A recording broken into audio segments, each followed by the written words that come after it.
me more about things biting you in the ass. You get bit in the ass a lot? Yeah, every fucking day. All for the time. At least 40 to 50, maybe 60 hours a week. Welcome to the Nick and Dan Show. You know, hopefully the end of your work week where you're not getting bit in the ass anymore. Maybe you like it. Maybe you do. If you do, leave a comment below. No, don't. Actually, don't. Never mind. I mean, I think it's too late. It's too late. I'm not editing that out, so... All right, then. You know what? You do what you want. How about some Kenny Wayne Shepherd? It's a good day to die.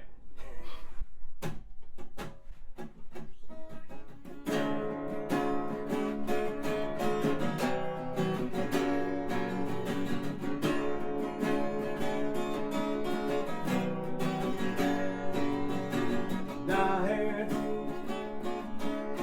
falls, I'm alone.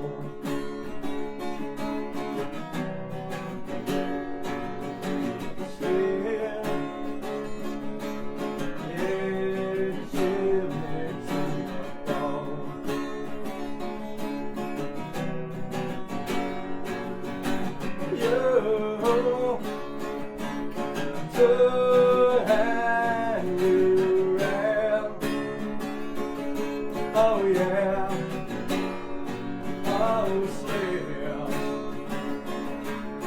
right from my hand. Hey, blue on black, tears on river, push on the shove, it don't mean much. Took the wrong track, match on fire, cold on ice, dead man's touch, whispers on the stream. It doesn't change a thing. The way you play, yeah. Blue on black. Oh yeah. Blue on black.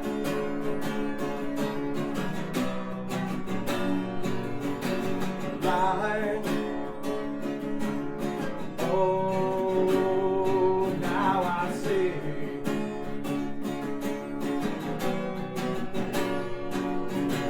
Truth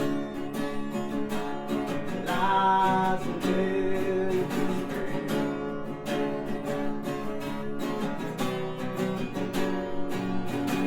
Wrong can't be undone. Oh no, this steps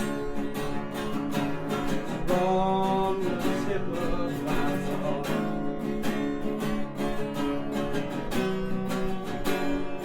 Hey, blue on black, tears on river, push on the shore, it don't mean much.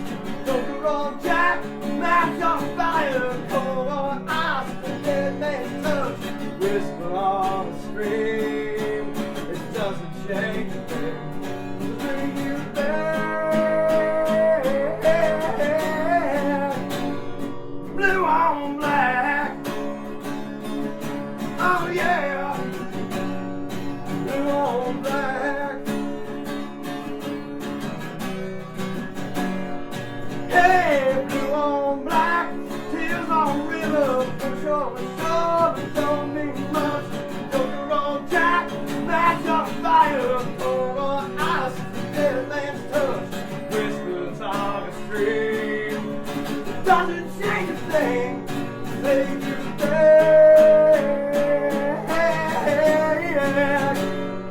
Blue on black.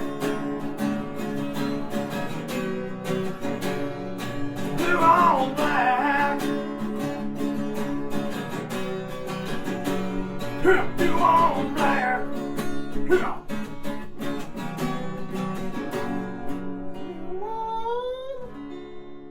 black. Wow. So songs we should never ever play, but we Wow. do anyway. Practiced first. No practicing. I know. Ever. I know the rules, goddammit. We'll be right back. Man. I miss the Nick and Dan show. I wish they'd call.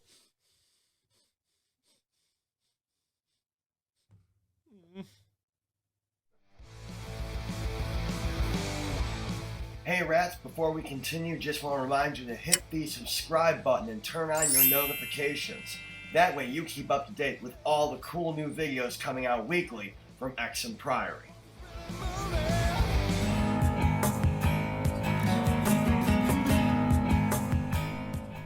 Welcome back, everybody. What's up, friends? So Dan, we're in 2021 now, This is correct. I think. Yeah, I think, 2021, that adds up. So as we mentioned earlier on in the season, we've made it into the sequel. We have. Good for us. Mm-hmm. I'm proud of us. You know, Good job.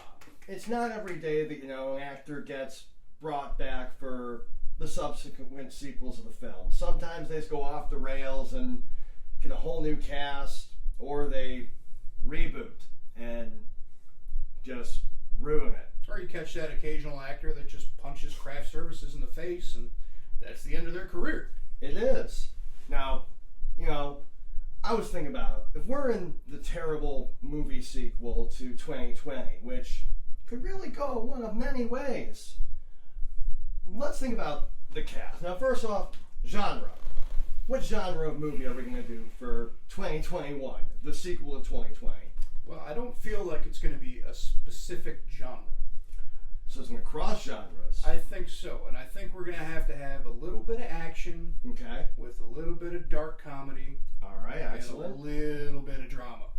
Okay, now, depending on how the movie pans out, we could also get like some sci-fi or horror in there too. Oh, definitely. Or all of them. It really could go many different ways.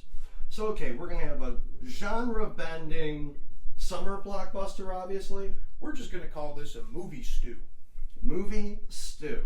Mm-hmm. I like that. Patent pending. Now we got to talk about cast.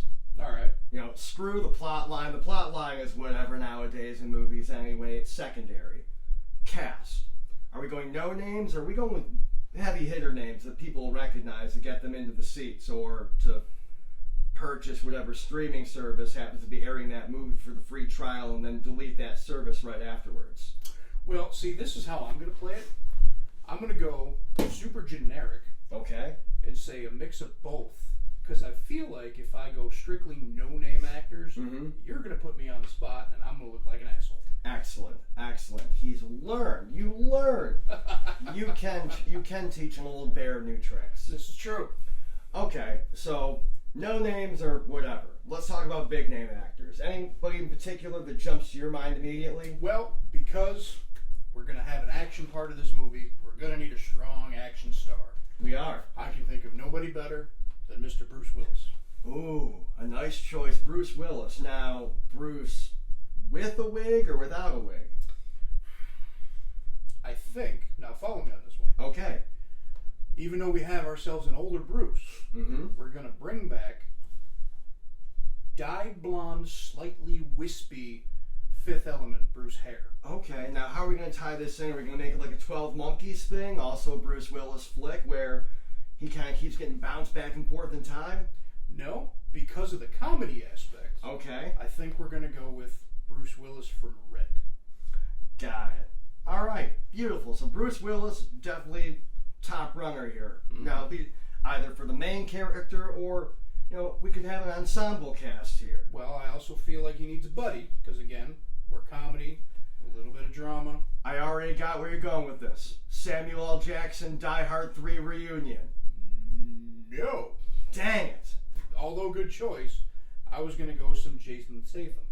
Ah, okay, so kind of pulling from the Expendables there a little bit. A little bit, plus I feel like they look similar enough to where we can do a little bit of fucking Freaky Friday shit. Now, if we're going to pull from that cast, we got to get Dolph Lundgren on this. I mean, we don't need anybody else that's going to up-act anybody else on screen. He's not going to steal the scene ever. He's just intimidating to look at. There you go. And plus, I mean, it's Ivan Drago. Why not include him in on this? Now are we going to go, lost train of thought. Come on, reel it back in. I'm trying. You got it. Real hard. Are we going to go Die Hard on this one? I mean, again, plot lines. That's extra stuff. That comes down the road after we figured out the special effects and everything. Gotcha. Okay. Okay, now, if we're gonna have drama, we gotta have a love interest in here somewhere. Mm-hmm. Now, who are we thinking for this? I throw a name like Salma Hayek. We could throw her in there. I don't really. I'm off with actress names. You know what? We're bringing Sarah Michelle Gellar out of retirement. She can be the best friend of the love interest. If it takes a horror twist, it's going to be good to have her in there. It will be, based on her Buffy the Vampire pedigree. However, and I know what you did last summer. She was in that one. Yes, she was. All right. First one. All right then. But because this is 2021, the sequel to 2020, the shithole plot twist that year was, I think she's going to be the friend of the love interest, and the love interest is going to be Rebel Wilson. All right. Wow. And that'll also bring a little bit of a comedy aspect too, as well. There you go. I like it. Plus, I like it. Now follow me on this one. You have the British accent of Jason Statham, and I'm going to say Australian accent of Rebel Wilson. So it's just going to be a mouthful of shit all around. It's going to sound real classy depending on how you look at it. Absolutely. Or absolute mush. It's hard to tell. It depends on, the acting choices that they take with the role. It really does depend. And these things we just figure out on the fly anyway. Just like this show. Exactly. We're putting lipstick on this pig. We're wearing our suits, dressed to the nines, to TGI Fridays. All right. Now, from there, are we going to get like an animal sidekick in this or anything? Ooh. I know. Now, if we're going animal sidekick, again, pulling from the 80s action suspense, let's get Benji. Benji's in. Yeah. Or you want to go Spuds McKenzie. Oh. Okay. Spuds McKenzie.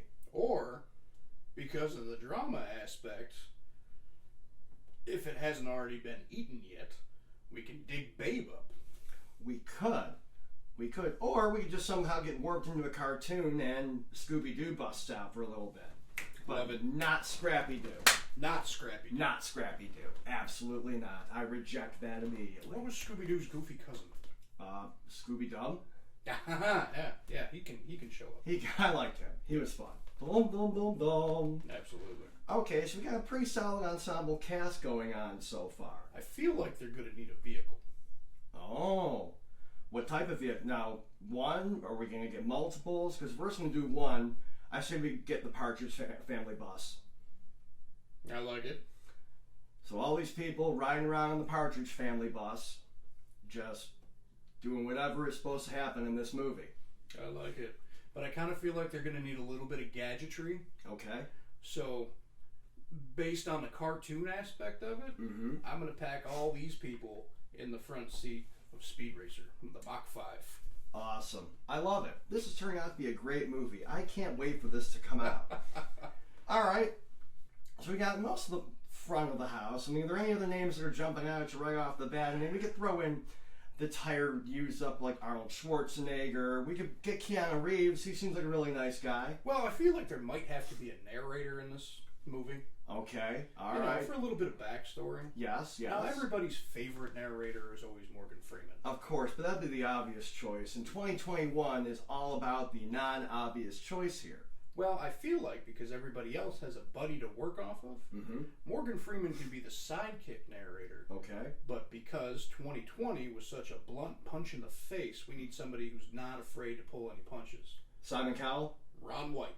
Oh, that's way better than my option. We'll keep Simon Cowell in the background just in case Ron White gets too drunk. Well, I feel like Simon Cowell could be like the naysayer, evil, almost emperor, if you will. So we're putting him in front of the camera? We're putting him in front of the camera. In front of the camera in a shadowed sort of scene. All right, I like it. Yeah. So kind of like a Deep Throat approach from X-Files. Or movies you shouldn't be watching, but yes. Whatever. It works. It's got legs. It tracks. It tracks. Okay. Now, behind the camera. Director. Whatever we do, we are not putting M. Night Shyamalan behind the camera. No, or Joss Whedon. No. Not playing around with that nonsense. No. So, I mean, really, Zack Snyder? We could do that. I mean, DC's not using him right now. I mean, they gave him the rights back to that movie that got ruined. So, beyond that, let's get him going. I like Zack Snyder. I will throw out a name here, and we'll see how this one goes. Not really known for behind the camera work. Okay. Seth MacFarlane. Interesting. We're gonna go in that direction. Mel Brooks. Fuck yeah. There we go. Mel Brooks directing this. Beautiful ensemble cast in front of the camera. Producer, we'll worry about that later, because like anybody's gonna put money into this. It doesn't matter. Somebody might, who knows? Make sure to pay attention, and we'll be back next week. See ya. Good one.